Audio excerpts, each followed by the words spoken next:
Fall in the garden is a time that we need to think about a few unusual projects.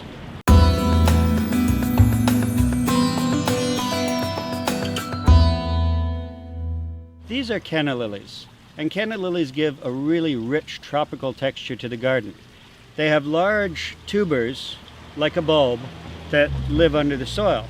So what we're going to want to do is, ideally we'd wait until these died down. Now they're already starting to die back, but if this is more brown, you can even let them get one good hard frost. We're going to dig these out of the pot,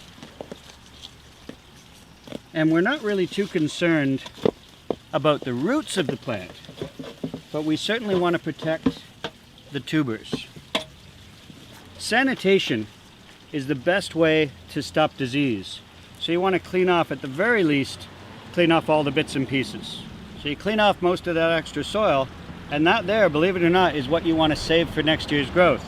All of this is going to die off, and any of these new growth points, even these little white ones here, are going to be good for next year. You just take that, you put a little bit of peat moss in the bottom. You can also just use pretty much any organic matter that's nice and dry. A lot of people just use garden soil. And then you put your plant in, so it's got a little bit of soil underneath it. And then you cover up the tuber with just a bit of soil. You just want it to be barely covered. I'm going to put them somewhere dark and cool for the winter. And I'm not going to water them all winter long. If I water them, they'll start to grow. There are many different types of bulbs that are hardy in the tropics but not hardy here that you can bring in the winter, such as dahlias and these guys here. These are gladiolus. And they have a corm, which again is very similar to a bulb. And we're going to dig those up and we're going to store them the same way we do the canna lilies, just with a bit of soil underneath and a bit of soil on top, and let them sit for the winter in a cool, dry place.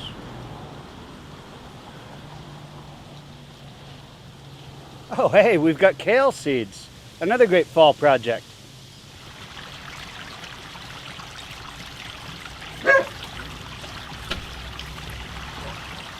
So these are the seeds of kale, and if you're clever enough or foresightful enough to buy heirloom varieties, you don't have to buy seed every year.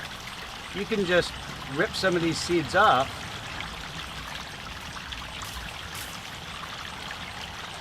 I'm just going to take these and roll them, and if I lose some, I lose some. It's not the end of the world. They're free, right? And now I have a whole bunch of kale seeds. Even just this handful, that's probably more than I need. Thanks for tuning in. While you're visiting our site, feel free to check out some of our other educational YouTube videos. Fern Ridge Landscaping and Eco Consulting. As unique as you are.